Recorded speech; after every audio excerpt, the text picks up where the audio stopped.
What's going on, guys? Welcome to another episode. So I'm not sure if you guys have a girlfriend or if you guys have solid motor mounts or solid polyurethane motor mounts in your car. But if you do, it's not a very good combination, and I'll tell you why. So I've got them both installed in my 240. Well, when I mean both of them, I mean the motor mounts, and I occasionally have my girlfriend in the 240. She absolutely hates this car because of it. She says that it rattles too much and it's not very comfortable. And I can kind of understand what she's saying, but this isn't exactly like a Cadillac or I don't know, it's not a car that's meant to be smooth and whatever. What I'm gonna be doing is replacing the solid polyurethane motor mounts that are in my engine bay with hardened rubber ones. So right now I've got one on the driver's side, one on the passenger side, and I also have a polyurethane mount on the transmission. I'm leaving that transmission one. I have all new rubber bushings for the front motor and the transmission, but I'm gonna be leaving the transmission one alone. Hopefully, because I kind of want that little stiffness and rigidity to it. But if I can get rid of all the vibrations and all the harshness out of this car by just doing the engine mounts, I will do that. So my girlfriend, she does have a point. When you do have the car on and when you have the AC on, the inside of the car, it all rattles and it's not exactly comfy. If you have a dedicated race car, okay, that's another story. But in the meantime, this isn't that. This is pretty much a car that I've only been driving on the street. So when it's at idle, when you have the car warmed up, it's not horrible. But every other time, or even when you put your foot to the floor, it is terrible, the vibrations. It's fun, but it's not exactly pleasant. So if you have a headache, if you're sick, if you're a girl, whatever, you're not gonna like these mounts. Now, it does vary from car to car. I have been in a car that's had polyurethane engine mounts before, and it's the same hardness of rubber, or the plastic or polyurethane, whatever you want to call it. It's the same hardness, and it's not that bad. For this car, I don't know why it's that bad. It could be because this is a rear-wheel drive car, and I haven't ever been in a rear-wheel drive car that has polyurethane mounts until now, but it is not pleasant. So today in this video, we're gonna be taking those mounts out and replacing them with hardened rubber ones. Now, the reason why I took out the old mounts that I had in here was because they were 20 years old and had a lot of give. Hopefully, these don't have that much give because they're new, but you know, let's get right into it and we'll see if it's that bad.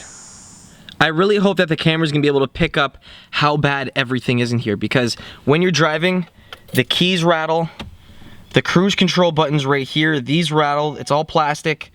All the pieces, all the plastic trim pieces around the stereo, the HVAC, everything, it all shakes. And when you're driving, it's pretty bad. So I wanna see if I can actually show you how bad it is with this video. I really hope the camera's gonna pick it up.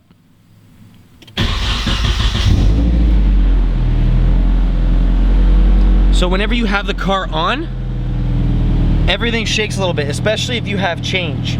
Now, it's absolutely horrendous when you have the air conditioning on cool with the air conditioning compressor on. Okay, so when the fans are just spinning, it's not that bad, but when the AC clutch kicks in, everything shakes more.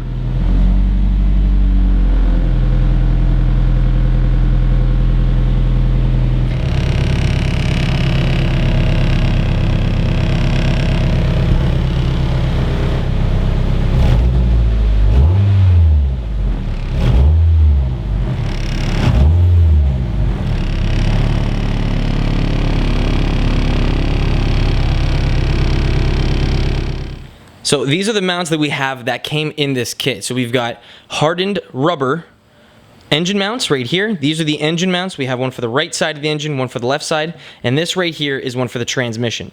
If you guys remember from the previous video that I made about changing the motor mounts, I removed this exact same style motor mount and replaced them with hardened polyurethane. They're a lot stiffer, a lot firmer, and because of that, you actually feel a lot more inside the engine. The motor doesn't move as much, and the difference that you feel from driving between the stock mounts and the upgraded ones are completely different. So what I'm gonna do is replace just the motor mounts with the hardened rubber ones, and if that solves my problem, I'm gonna leave the polyurethane transmission mount on the car.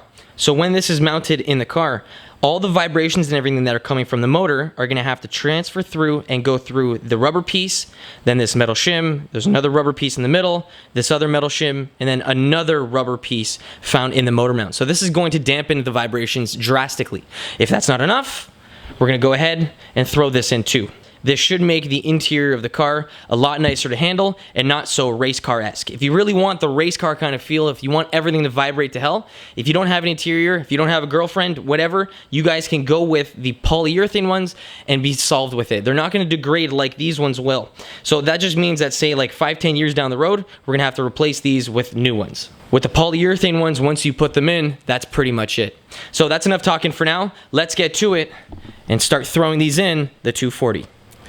So with the front end of the vehicle raised up in the air on ramps, what we're going to do is we're going to slide our jack and actually support the weight of the motor using a jack, and we're going to put a piece of 2x4 on top of the jack so we can disperse the weight of the motor on the oil pan. We're going to need to relieve the weight of the motor on the mounts so we can disconnect the mounts and swap them out.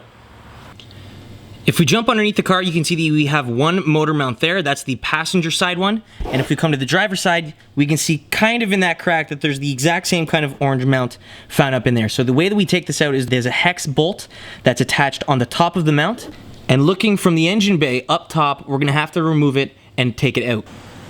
With the polyurethane engine mounts removed, we can now install the hardened rubber ones. So these ones are both found in the description box. If you guys want the harder ones, you guys can opt for this. If you want the softer, more stock ones, you guys can go with these. You can see that the size difference is actually very, well, significantly bigger for the rubber ones, but they both do the exact same kind of job. They're both going to support the engine. These ones are going to have a lot less give. So this is pretty much like a hard plastic. There's almost like no bending this at all. This is a hardened rubber, so this will have a lot more give than the polyurethane ones. I'm going to show you guys, once I have both of these installed, how different the actual driving is once you're in the car with the engine on. So before, this was absolutely unbearable. Hopefully this is closer to stock. If you guys want a full DIY on how to install different engine mounts, I'll show you guys and link you the video as to when I installed the P2M polyurethane ones. So you can tell that we have the mount attached in between the subframe and the bracket that's attached up to the motor. So we have that all up and good. We've got a couple things that we need to put back in place, like a little bit of the wiring that was in the way for this side of the motor. On the other side of the motor, we did need to remove the filter for our oil because it was in the way.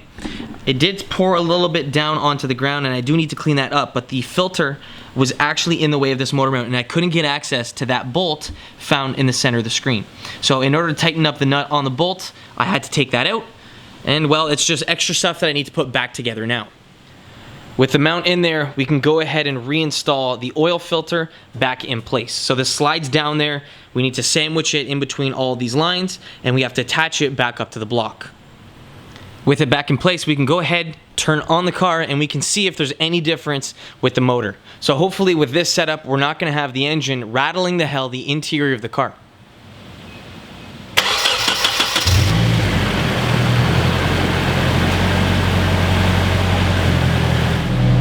Oh, would you guys look at this?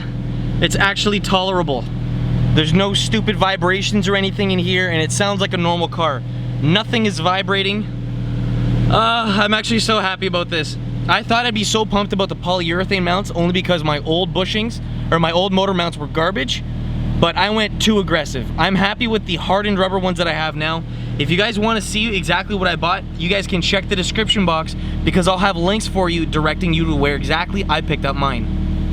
I could not be happier about this setup, and the best part is that when you go inside and rev up the car, the shifter, it does move a tiny bit only because the bushings are a little bit softer, but nothing on the inside rattles. It feels like a stock car. So there's no movement, there's no excessive play, which is what I wanted to sort out in the beginning. Now that I have that completely settled, I can now fix other issues that I want to worry about. So if you can tell, I'm not sure if the audio is going to be picking it up, but I do have an exhaust leak right there. See that little puddle?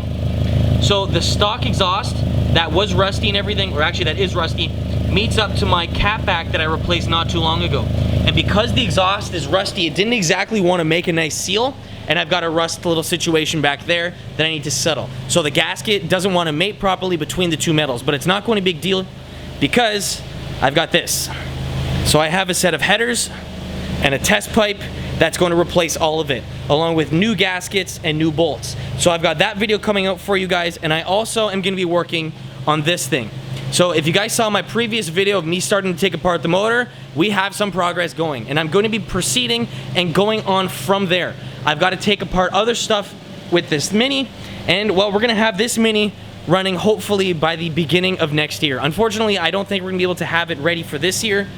If we have a late winter, maybe, but I'm not exactly gonna be in a rush to get this thing fixed. I wanna get this done and I wanna get this fixed properly, and I'm probably gonna do some other upgrades like upgrading the transmission, the differential, and some other stuff while fixing my engine. The engine right now is the only part that really needs to be fixed. Everything else can get upgraded and I want to upgrade it. So once I have the engine going, the Mini is gonna be good to go and I can beat on this thing and absolutely kill lap times at the track.